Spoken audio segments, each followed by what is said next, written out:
Gitu. Siapa yang dulu naruh lampu dengan bahan bakarnya, apa kata Nabi? Kata Sayyidina Anas, tentu ini dari Nabi. Maka malaikat dan pemikul aras akan mendoakan ampunan bagi orang itu, karena asbab dia orang bisa nyaman di masjid.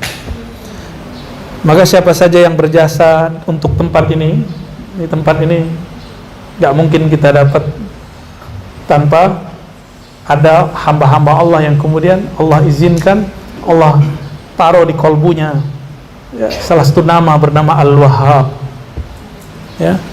Di kolbunya ada nama Al-Wahhab, yang maha memberi, maka dia suka berbagi.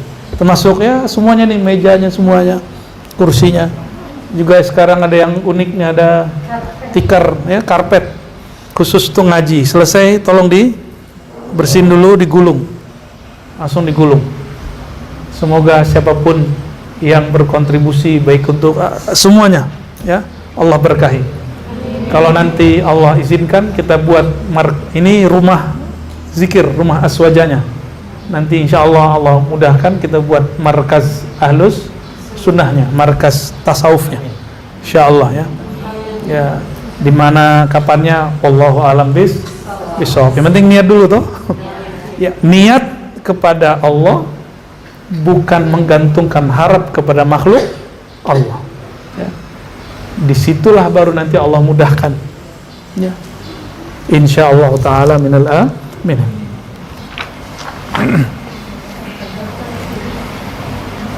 Dan yang unik di sini, jadi ternyata rukun sholat ya, rukun sholat di fasal sani itu cuma disebutkan 12 ya. Tapi di kitab Matan Takrib disebutkan sekian, di kitab yang lain disebutkan sekian. Jadi hitungan rukun dan syarat itu berasal dari ijtihad para ulama. Baik. Kita masuk ke fasal yang ketiga, ditulis oleh Imam Al-Ghazali. Beliau meringkas dari kitabnya sendiri. Katanya juga ini saudaranya, wallahu alam mana yang tepat ya. Kita kirimkan Al-Fatihah untuk Imam Abu Hamid Al-Ghazali Sahabi Ihya Ulumuddin. Al-Fatihah.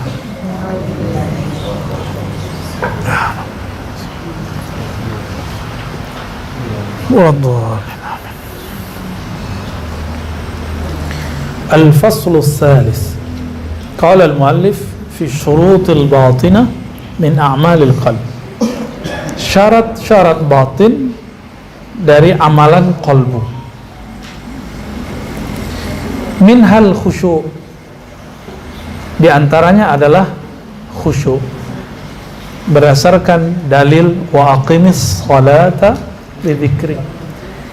Tunaikanlah, berusahalah untuk menyempurnakan salat lidzikri, untuk mengingatku, untuk mengingatku. Imam Ghazali naruh al-khusyuk ayatnya apa? Surat Thaha ayat 14. Berarti maksud Imam Ghazali, aqimis sholata lidzikri, dirikan salat untuk mengingatku. Khusyuk itu indikator kesuksesannya adalah kasratul dzikr, banyak menyebut nama Allah, banyak ingat Allah dalam salat. Itu yang disebut khusyuk. Jadi khusyuk itu bukan hilang melayang, itu namanya halul khusyuk, hal. Sedangkan khusyuk itu sendiri nggak begitu. Hakikatul khusyuk zikrullah. Hakikat khusyuk itu ingat Allah, baik namanya, sifatnya ya. Kalau nyebut namanya bikin getar, kalau ingat sosoknya bisa lupa diri kita, bisa lupa diri.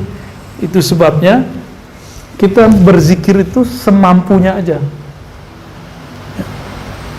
Aqimis salata lidzikri. Dalam hadis Nabi, hadis riwayat Tabrani dan Ahmad, disebutkan kam min qa'imin hazzuhu min salatihi at-ta'bu wan nasab. Banyak orang salat, betapa banyak orang salat dia enggak mendapatkan kecuali pegel kaki. Ya, capek, lelah. Kita begitu enggak?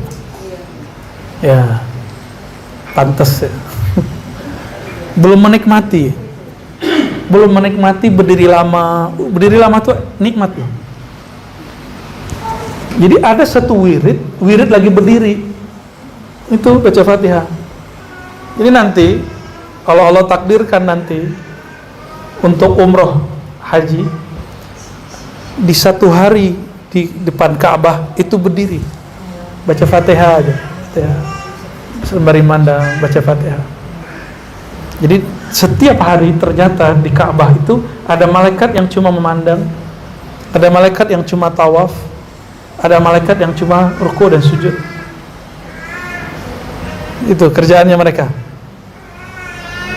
Jadi kita gabung, awal datang kita pandang, lalu kita tawaf, lalu kita sholat. Setelah tawaf ke-7 kan sholat di belakang makam Sayyidina Ibrahim, ya. Nanti kalau udah selesai, udah tahallul segala macam, masuk sholat sunat. Habis sholat sunat berdiri aja, berdiri pandang. Nanti halnya kalau berubah, ya, mungkin next time-nya sholat aja kerjaannya. Nanti halnya berubah lagi kapan? Doa mulu baca tahlil, baca takbir terus.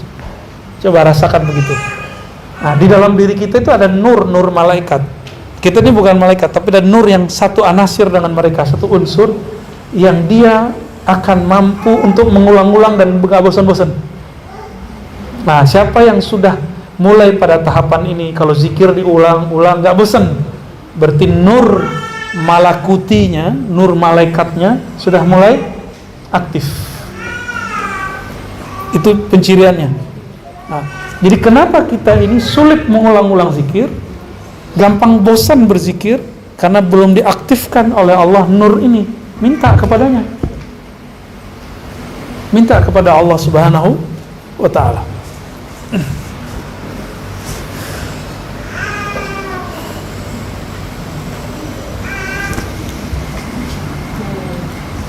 Jadi selama ini umroh ngapain? Orang umroh gitu ya. Orang muter kita muter, nggak punya program amalan. Karena kesana mestinya punya program. Dan itu amalan-amalan malaikat semua.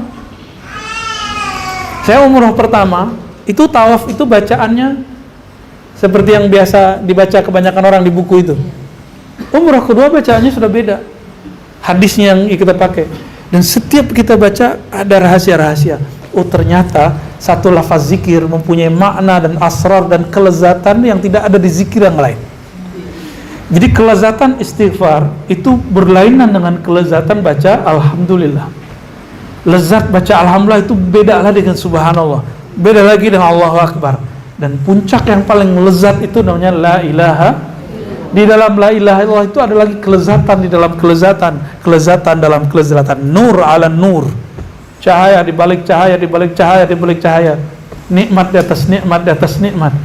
Dan yang dapat melakukannya, memberikannya hanya Allah Subhanahu wa ta'ala. Kan dia yang punya nama, kan kita yang punya nama, ya. Karena sholat itu goalnya adalah zikir, satu-satunya jalan khusyuk cuma latihan banyak-banyak zikir. Enggak ada lagi. La sabila ilal khusyuk ila kasratu zikril ma'bud. Ya, tidak ada jalan lagi untuk mencapai khusyuk kecuali sering nyebut namanya Allah, Allah, Allah. Jadi kalau guru sudah ngomong, ayo zikir nama Allah sehari 1000, udah nggak usah mikir-mikir lagi. Guru itu dalil terkuat itu guru yang masih hidup. Kitab itu kan yang nulis sudah meninggal, benar nggak? Yang nulis kitab sudah meninggal.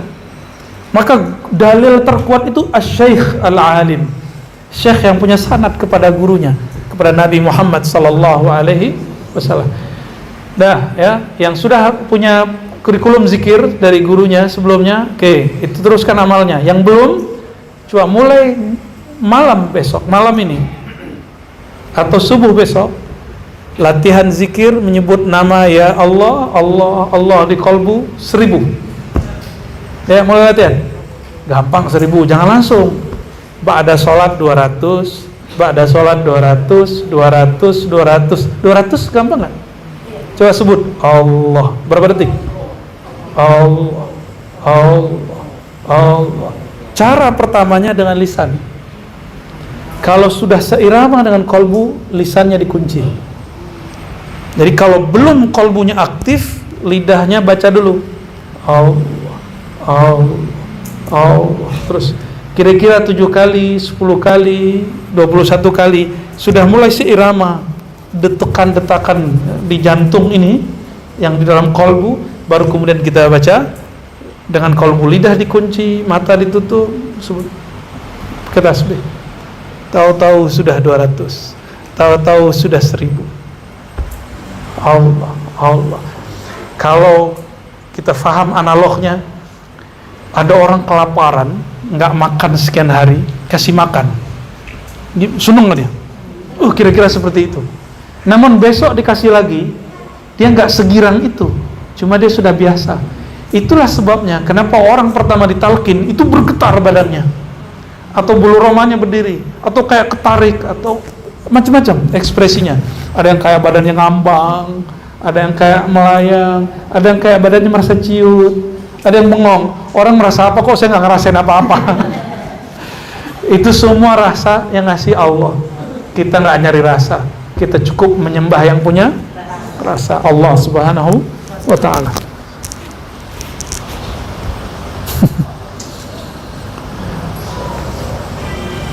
Antum sebut Allah, Allah. Waduh, udah mulai ya? Mulai. Ini hari apa nih? Hari Ahad.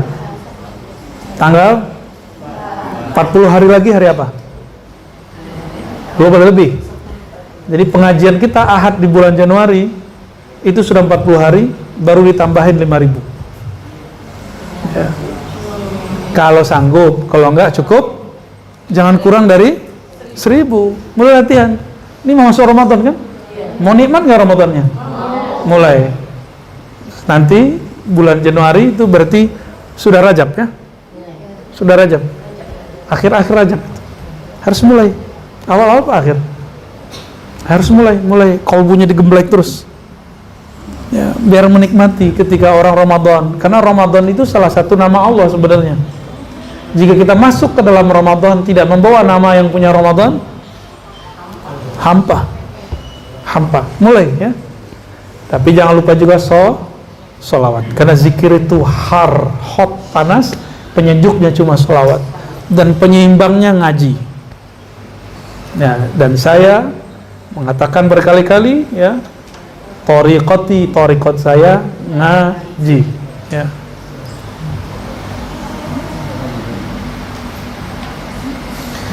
Fa'lam anna as-salata innama hiya dhikrun wa qira'atun wa munajatun wa munajatun wa muhawaratun wa dhalika la yakunu illa bihuduril qalb. Ketahuilah, kata Imam Ghazali, salat itu tidak lebih daripada 1. Zikir, 2. Qiraat membaca, 3. Munajat. Munajat itu berbisik-bisik. Kita bisik-bisiknya dalam salat. Kalau bisik-bisik itu penting ya berarti. Kita kalau bisik-bisik sama seseorang itu penting. Dan setelah berbisik-bisik biasanya plong. Kenapa perlu teman curhat? Padahal curhat tuh gitu-gitu aja. Karena curhat itu bisa mengurangi beban. Tapi ingat, curhat tidak akan pernah selamat kecuali curhat kepada Allah Subhanahu wa ta'ala. Curhat kepada siapapun, suatu saat itu akan mulai kebuka. Ya, jadi curhatlah kepada Allah yang tidak pernah mengkhianati hambanya. Ya, kalau teman dia nggak sadar dia sudah menyebarkan aib temannya. Ya, jadi kalau punya cerita-cerita masa lalu indah atau kelam gitu ya, gak usah cerita, curhatnya ke Allah aja. Ya. Hatta kepada guru gak usah diceritain masa lalu kita, baik masa indahnya ataupun masa pahitnya, gak usah diceritain. Ya, curhatnya ke Allah aja. Guru gak bisa ngapa-ngapain. Ya, guru tidak pernah merubah nasib seseorang. Guru cuma ngasih rumus-rumus, kode-kode. Ya. Itu udah berapa? wa muhawarah, dan hiwar, dialog. Nah, sebenarnya ini makom. Jadi sholat itu 4 makomnya. 1, menyebut namanya walaupun gak ada rasa apa-apa. Yang kedua, mulai membaca. Membaca itu dalam bahasa Arab itu mengumpulkan himmah, mengumpulkan semangat lahir batin, lalu menyebut namanya, membaca ayatnya. Coba kalau punya hafalan, pikirannya gak disatukan dengan kolbu, hafalannya salah gak? Jadi keajaiban membaca Quran dengan hafalan, maka disebut dengan qara'a, iqra, karena dia menggabungkan antara zahirnya dengan batinnya. Itu sebabnya wirid qiraah salah satu wirid yang tinggi. Wirid yang tinggi di sisi Allah Subhanahu wa taala. Itu makom yang kedua. Yang ketiga, munajatun, berbisik-bisik kepada Allah. Berarti sudah mulai muncul kepercayaan kepada Allah. Sudah mulai ada trust kepadanya. Curhat ke orang kaya, ya belum tentu dia juga senang sama kita. Curhatlah kepada yang maha kaya, ya. Wa muhawaratun, dan yang paling tinggi setelah bisik-bisik, hiwar, dialog. Inilah yang ada pada surat Al-Fatihah. Di surah Al-Fatihah, jika benar ini sudah sampai di makom hiwar, baca Alhamdulillahirabbil alamin, terasa Allah jawab. Allah bukan benda, Allah bukan kolbu, Allah bukan yang kita bayangkan. Sebagaimana kita nggak mampu mencapai ruh yang ada dalam diri, nggak bisa. Maka yang mampu menangkap bahasa Allah itu cuma ruh tadi. Nah, jadi orang-orang yang bisa sampai kepada muhawarah itu orang-orang yang sholatnya biruhihi. Kalau munajah biqalbihi, kalau qara'a biaqlihi, kalau zakara bilisanihi wa bijasadihi. Jadi itu makomat sebenarnya. Jadi itu ada 4 ya, 4 makom sholat yang disebutkan oleh Imam Al-Ghazali. Kebanyakan kita baru bab zikir, nyebut, dan belum ada kehadiran rasa di dalam kolbu. Masih ingat Imam Nawawi mengatakan, la tatruki dzikra li'adami hudurika ma'allah. Jangan tinggalkan zikirmu, salatmu meskipun kamu tidak khusyuk. Karena Allah kalau mau di saat kamu lupa ingin khusyuk, Allah kemudian angkat derajatmu menjadi khusyuk. Ya. Mulai kesemutan, Pak.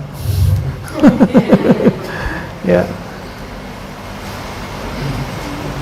Ya kalau di majelis-majelis di Timur Tengah itu majelis nggak besar-besar kayak gini aja. Kenapa saya berani buat majelis tapi terbatas begini? Inspirasi dari mereka-mereka. Jadi mereka buat majelis yang hadir cuma berapa? Nanti yang udah senior duduknya di atas biasanya. Biasa. Lama dikit mulai, kalau orang Sumatera bilang kaki gajah. Kalau di sini sebutnya lebih kecil, semut. Beda ekspresi. Ya. Ya, apa cepocong. Semua itu mesti bihuduril qalbi warruhi, ya, wa bima bihi yahsulu tahfim wa ta'zim wal haiba wal raja wal haya. Dan kehadiran kolbu. Jadi kolbu ini kalau nggak bisa bahasa Arab, ini kan ada orang yang ngotot. Khusyuk itu mesti faham. Loh kasihan dong yang nggak nyantri, ya kan? Benar nggak? Pak Sam nih, Bang Jarwo, kasihan dia nggak nyantri, ya kan? Ya nggak nyantri gimana? Ah, maka khusyuk itu banyak medianya. Salah satu media khusyuk memahami bacaan, tapi itu disebut al-khusyuk al-aqli, khusyuknya akal. Kalau khusyuknya qalbu, cukup memahami makna walaupun tidak hafal maknanya secara harfan-harfan, kata-kata, nggak apa-apa. Al-Fatihah ngerti kan rasanya, walaupun satu huruf nggak bisa menerjemahnya, nggak apa-apa, ya. Nah, ada namanya tafhim, memahami makna di balik teks. Dan yang kedua, ta'zim. Ta'zim itu kalau kita dikirimin surat sama orang. Nah, kalau sekarang itu nggak usah surat yang zaman-zaman kita masih muda. Teteh dulu pernah dapat surat cinta nggak? Ya, pernah tuh ya. Bergetar nggak waktu megang aja? Jadi waktu megang itu begini, kayak dunia gempa. Kalau sekarang surat cinta itu kalau masuk ke email, masuk ke WA, masuk ke Telegram, membukanya begini. Tapi itu cuma di awal. Cuma di taqsha'iru minhu juludul ladzina yakhshawna rabbahum. Bergetar karenanya kulit orang beriman. Kenapa? Karena dalam hatinya ada rasa cinta, takut ditolak. Ya. Udah begitu belum? Padahal belum baca. Baru dapat kirimannya. Ini namanya ta'zim. Jadi ini jalan lain, media lain untuk bisa khusyuk. Kenali yang menurunkan ayat ini, engkau akan ta'zim kepadanya. Ta'zim berarti membesarkannya, menghormatinya. Jadi kita rasa baca ayat itu, ini ayat dikirim oleh pemilik alam, kita bacanya hati-hati, membacanya hati-hati, tenang. Itu namanya ta'zim. Itu bagian dari khusyuk. Ya, bagian dari khusyuk. Wal haibah, merasakan keagungan Allah, haibah, kehebatan Allah. Wal raja, rasa harap. Wal haya, rasa malu. Gimana nggak malu? Mohon maaf nih, kita kalau punya aib, kelihatan sama orang, malu nggak? Allah lihat selalu nggak aib kita? Malu nggak? Maka al-haya al-haqiqi, hayaul mu'min ala rabbih. Malu yang sebenarnya adalah malunya seorang hamba karena aibnya tidak luput dari pandangan Tuhannya. Jika kita malu aib ini terlihat oleh makhluk, kenapa kemudian nggak muncul rasa malu kepada Allah yang setiap saat melihat aib itu? Jadi aneh betul-betul terhijab diri ini oleh sesuatu yang sifatnya zahir, ya. Kenapa kita pakai pakaian nutupin aurat? Aurat itu sesuatu yang nggak layak dilihat. Bisa nggak nutupi sesuatu dari Allah? Nggak bisa. Yang bisa kita minta Allah nutupinnya, itu namanya istighfar. Maka al-istighfar, istighfar itu libasul mu'min, adalah pakaian menutupi aibnya orang-orang yang beriman. Hanya istighfar, nggak ada lagi, ya. Faja'alu al-istighfar libasakum, jadikan istighfar jadi pakaianmu, karena itu yang bisa nutupin aib kita di hadapan Allah Subhanahu wa ta'ala. Tapi kalau di pakaiannya ada kotoran, itu mesti dibersihkan, mesti ngaku di dalamnya. Nah, ini namanya taubat. Taubat itu kayak proses pembersihan yang paling berat, ya. Wa 'alal jumlah kullama zada al-'ilmu billah zadatil khasyah wa hasala al-hudur. Rumus paling sederhana. Jadi kan udah banyak nih teori-teori. Imam Ghazali ini boleh digarisbawahi yang punya kitab. Ini rumusan terakhir mengenai khusyuk. Setiap bertambah kenalmu kepada Allah, ma'rifatmu terhadap Allah, baik ma'rifat terhadap namanya, fi'il perbuatannya, sifat karakternya, bahkan zatnya, maka bertambahlah khusyuk. Nah, orang-orang yang sudah sampai kepada makom mengenal nama A, B, C, D, maka dia mundur ke nama yang sebelumnya, itu hambar. Dia pengen nambah nama, nambah terus. Maka menu nama minimal 99. Jadi selesai nanti 5.000, kita mulai zikir ya Rahman, ya Rahman, ya Rahman. Ya. Jadi bulan Sya'ban mulai zikir Asmaul Husna tiap hari.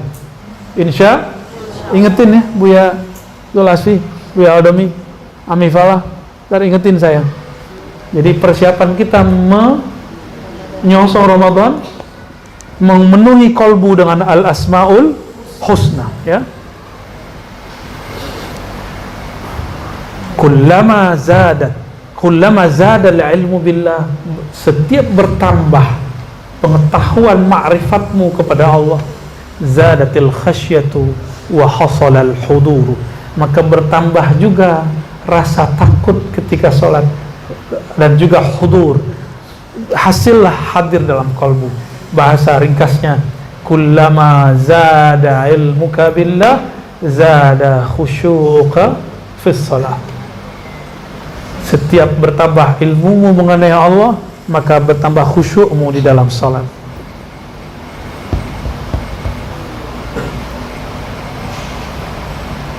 Wa idza sami'ta al-adhan yanbaghi an tuhdir qalbaka hawla an-nida' yawm al-qiyamah. Jika engkau mendengarkan azan, maka hadirkanlah dalam kalbu, imajinasikan di dalam diri kita panggilan, bagaimana beratnya nanti dipanggil pada hari kiamat, ya. Dan nikmatnya para muazzin itu ketika orang tenggelam dalam keringatnya, dia nggak tenggelam. Ketika orang-orang semua panik, muazzin nggak ada yang panik. Nah, seandainya orang tahu benefit jadi muazzin, maka semua orang akan ngundi ngantri pengen azan. Cuma kan kalau semua orang pengen azan, suaranya kan masya Allah, suaranya nggak semuanya enak, ya. Nabi datang Abdullah bin Zaid melaporkan bahwa dia mimpi diajarin malaikat azan, tapi suara dia nggak enak. Maka Nabi panggil Bilal, Bilal sini, coba Abdullah bin Zaid ajarkan Bilal azan. Kenapa? Suaranya lebih tinggi dan lebih merdu. Arfa'u sautan wa anda, lebih tinggi dan lebih merdu.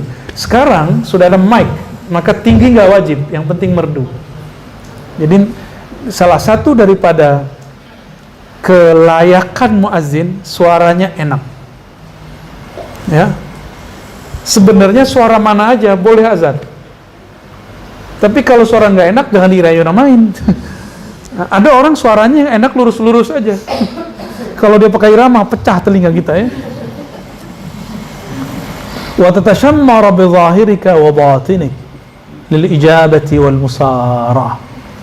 Lalu sibukkanlah zahir dan batinmu untuk mempersiapkan menjawab seruan Allah Ta'ala. Fa innal musari'ina ila hadzal nida' humul ladzina yunadawna bil lutfi yawmal 'aradil akbar. Karena orang-orang yang bersiap bersegera. Jadi yang kejadian sekarang di dunia nanti akan diulang di akhirat. Bedanya kalau di akhirat nggak ada waktu mundur. Sekarang kan masih boleh antum dengar azan sembari main handphone, sembari nonton YouTube dan Netflix. Nanti di sana nggak bisa. Udah mulai hari ini kalau azan kecilin sosial medianya, kalau perlu matiin, pause dulu kalau mau lanjut setelah itu. Ya, hormati ini. Itu azan detik per detik di bumi nggak berhenti. Benar nggak? Kalau sekali berhenti terjadi bencana besar namanya kiamat.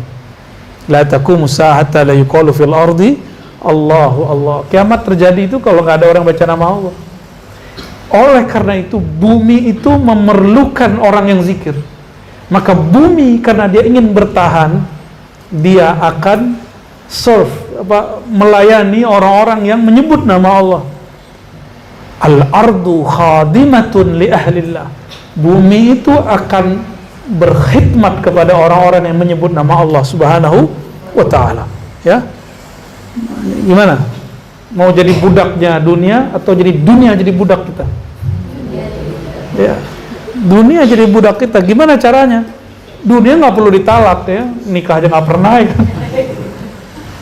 Cukup nama Allah dipenuhi di dalam Quran. Maka bumi itu bangga sama kita. Ini sadar atau tidak? Jalan yang tadi antum melewati berangkat ke sini, itu jalan itu berbangga dan mengatakan, hei saksikan wahai bumi sebelahku, aku diinjak oleh orang yang ngapain?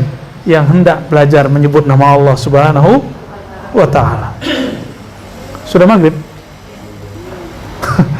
Alhamdulillahirabbil ditahan di situ di bagian ini, bahwa orang-orang yang bersegera menerima panggilan Allah, dia akan dipanggil, diseru dengan seruan yang lembut, yang indah pada hari kiamat yang sangat berat. Allahumma ij'alna mimman nadaitahu bil lutfi wal rahmati. Amin ya rabbal alamin. Bihaqqi sayyidil mursalin nabiyina Muhammad sallallahu alaihi wasallam. Al-Fatihah.